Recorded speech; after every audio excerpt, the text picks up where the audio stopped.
নমস্কার,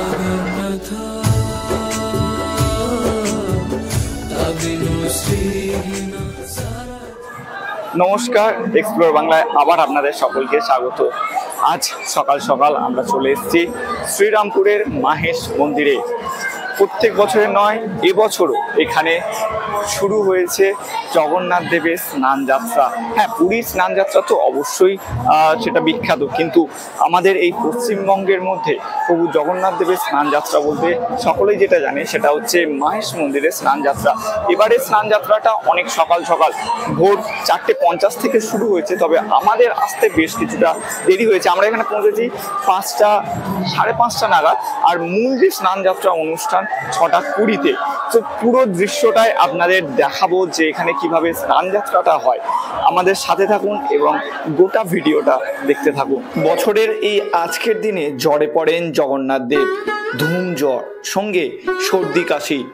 তারপরেই টানা 14 দিনের কোয়ারেন্টাইনে চলে যান তিনিও, বলরাম সুভদ্রা।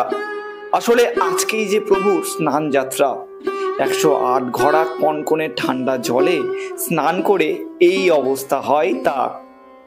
আজ থেকে 14 দিন জগন্নাথ দেব কি খাবেন জানেন? রাজবৈদ্যের আয়ুর্বেদিক পাঁচন। তাহলে চলুন দেখে নেওয়া যাক প্রভু জগন্নাথ দেবের স্নান যাত্রা। কারণ জীবনে অন্তত একবার স্নান যাত্রা দর্শন করলে জীবনের সব পাপ ধুয়ে মুছে যায়। মৃত্যুর পর স্বর্গলাভের পথও প্রশস্ত হয়। এমনকি ঋষি জৈমিনীও বলেছেন, স্নান যাত্রা দর্শন করলে সমস্ত তীর্থস্থানের থেকে শতগুণ বেশি পুণ্য লাভ হয়। এই মাঠে মূলত যে স্নান যাত্রা অনুষ্ঠান, সেখানে লোক জমায়েতটা এই মাঠে হয়ে থাকে। প্রচুর জমায়েত হয় এবং এই উপরে হয় স্নান যাত্রা। ঠিকঠাক পাশ দিয়ে চলে গেছে রাস্তা, এই রাস্তা ধরেই সামনের দিকে এগিয়ে গেলেই আপনারা মন্দিরে পৌঁছে যেতে পারবেন। আমি গতবার রথযাত্রার সময় কিন্তু এই মাহেশ মন্দিরে এসেছিলাম, সে সময় আপনাদের পুরোটা দেখিয়েছিলাম মন্দিরের ভেতরে ঠিক রয়েছে। তবুও চলুন এবারেও একবার দেখিয়ে দিই। আর আপনারা যদি মন্দিরের বিস্তারিত তথ্য বা মন্দিরটা পুরোটা দেখতে চান, তাহলে একবার পারলে পুরোনো ভিডিওটা দেখে নিতেই পারে। মূল মন্দির হচ্ছে এটাই।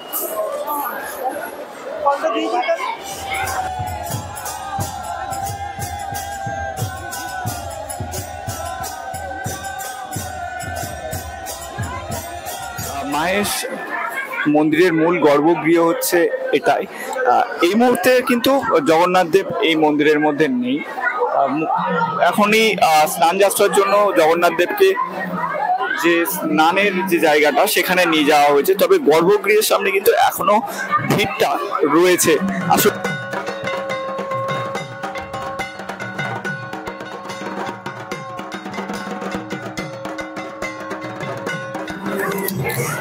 এবার চলুন, আর বেশি দেরি করা যাবে না, এবার স্নান যাত্রা শুরু হচ্ছে ওদিকে। চলুন স্নান যাত্রা গিয়ে দেখে নেওয়া যাক। আমরা একেবারে উপরেই যাওয়ার চেষ্টা করব, দেখা যাক কি হয়। উপরে সকলের জন্য প্রবেশ দেওয়া হয় না, তবে এই যে রাস্তাটা দেখছেন, এইটা দিয়ে জগন্নাথ দেবকে নিয়ে যাওয়া হয় উপরে, এবং নিয়ে গিয়ে তারপরে স্নান যাত্রাটা কিন্তু শুরু হয়।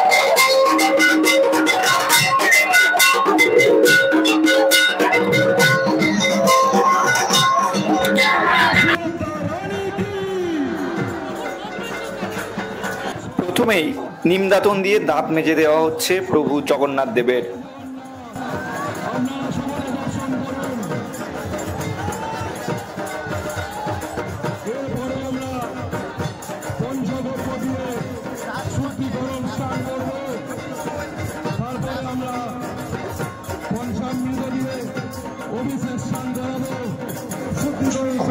নিমদাতনের পর এবার শুরু হলো শুদ্ধিকরণ স্নান।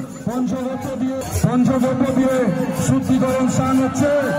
জয় জগন্নাথ, সবাই মিলে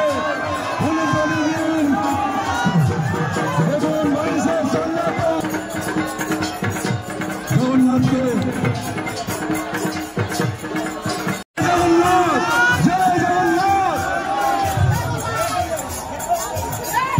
সমুদ্রের জল দিয়ে আমরা মহাপ্রভুকে স্নান করাচ্ছি, অভিষেক স্নান করাচ্ছি। এবার আপনারা সকলে মিলে দর্শন করুন।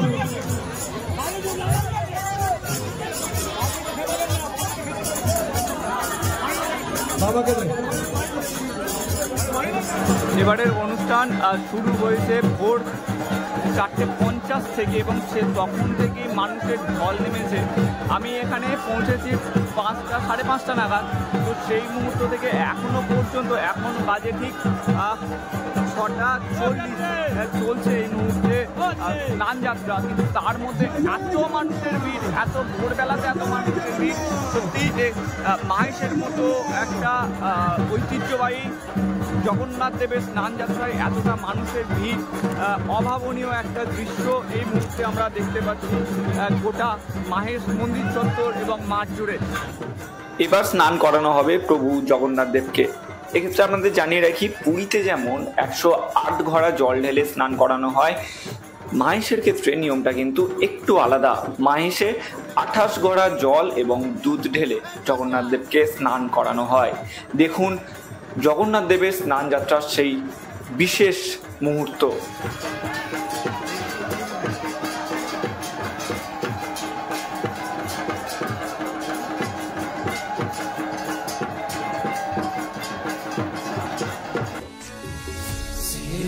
জগন্নাথ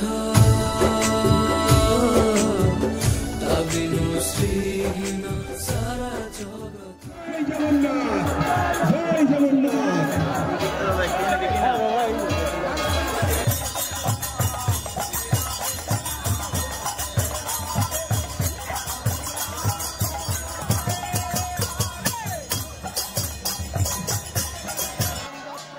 14 দিন জগন্নাথ দেবকে মন্দিরের গর্ভগৃহে দেখা পাবেন না ঠিকই, তবে এই 14 দিন মাহেশের মন্দির জুড়ে কিন্তু নানা ধরনের অনুষ্ঠান হবে।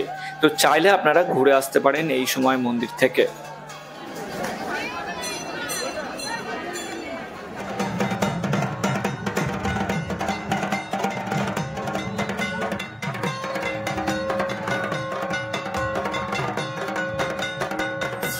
অনেকেই হয়তো এই মন্দিরে আপনারা নর্মাল সময়ে আসবেন, তার জন্য আমি একটু জানিয়ে রাখি আপনাদের, এই মন্দিরের যা ডিটেলস দেওয়া আছে সেখানে মন্দির কিন্তু গ্রীষ্মকালে অর্থাৎ গরমকালে সকাল 6টা থেকে বেলা 12টা পর্যন্ত খোলা থাকে এবং বিকেল 4টে থেকে রাত 8:30 পর্যন্ত খোলা থাকে। আর যদি শীতকালে হয় সকালটা ঠিক যেমন 6টা থেকে 12টা সেটাই থাকে, কিন্তু বিকালে 8:30টার বদলে 8টায় বন্ধ হয়ে যায়। এছাড়াও চন্দন যাত্রা, স্নান যাত্রা, রথযাত্রা, গুরু পূর্ণিমা বা রাখি পূর্ণিমা, জন্মাষ্টমীর মতো দিনে কিন্তু এই সময়টার হেরফের হয়। এই যে স্নান যাত্রাটা হয় মাহেশে কিন্তু প্রচুর মানুষের ভিড় জমে, তো তার জন্য এখানে পুলিশ প্রোটেকশন কিন্তু ভালোই থাকে এখানে। আজকে কি আপনাদের সারাদিনই ডিউটি থাকবে এখানে? আজকে আজ কি কি প্রোগ্রাম রয়েছে এখানে আর জানেন আপনারা? মানে সারাদিনই প্রচুর ভিড় হয় বলুন? যজ্ঞ, আচ্ছা আচ্ছা আচ্ছা, ঠিক আছে। যেটা বললেন ওনারা যে আজকে কিন্তু সারাদিনই ওনাদের এখানে থাকতে হবে, কারণ এতটা মানুষের ভিড় হয় যে না হলে সামলানো কিন্তু খুবই মুশকিল হয়ে যায়।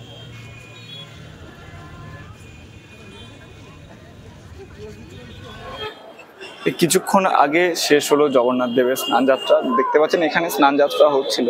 এখানে প্রভুকে এখন ঢেকে রাখা হয়েছে, কারণ ওনাকে এবার সাজানো হবে। সাজানো হওয়ার পরে আজকে সারাদিনই তিনি এখানেই থাকবেন, সন্ধে পর্যন্ত থাকবেন এবং এখানে আজকে সন্ধ্যারতি হবে এই মঞ্চে। আর ঠিক আমাদের উল্টো দিকে এই যে দেখতে পাচ্ছেন, এই উল্টো দিকেই রয়েছে হচ্ছে মাহেশের রথ। 14 দিন এখন প্রভু থাকবেন কোয়ারেন্টাইনে, কারণ ওনার তো জানেনই, আমি প্রথমেই যেটা বলেছি যে ওনার এবার জ্বর আসবে, ধুম জ্বর আসবে, এবং যার জন্য ওনাকে এবার কোয়ারেন্টাইনে থাকতে হবে। অবশ্যই তার সঙ্গে বলরাম সুভদ্রা তো থাকবেনই। আর এই 14 দিন পরে উনি ঠিক জুলাইয়ের 7 তারিখে বার হবেন মাসির বাড়ির উদ্দেশ্যে, এবং এই রথে করেই, এই যে রথ দেখতে পাচ্ছেন প্রভু জগন্নাথ দেবের রথ মাহেশের, এই রথে করেই কিন্তু উনি যাবেন মাসির বাড়িতে। তো সবাই ভালো থাকবেন। স্নান যাত্রার এই ভিডিও কেমন লাগলো অবশ্যই জানাবেন, আর যদি ভালো লেগে থাকে পাশে থাকুন। আপনাদের জন্য আমি চেষ্টা করব যে এই রথযাত্রা উপলক্ষে অন্য রকম ভিডিও আপনাদের কাছে আনার। সবাই ভালো থাকুন, সুস্থ থাকুন আর এক্সপ্লোর বাংলার সাথে থাকুন।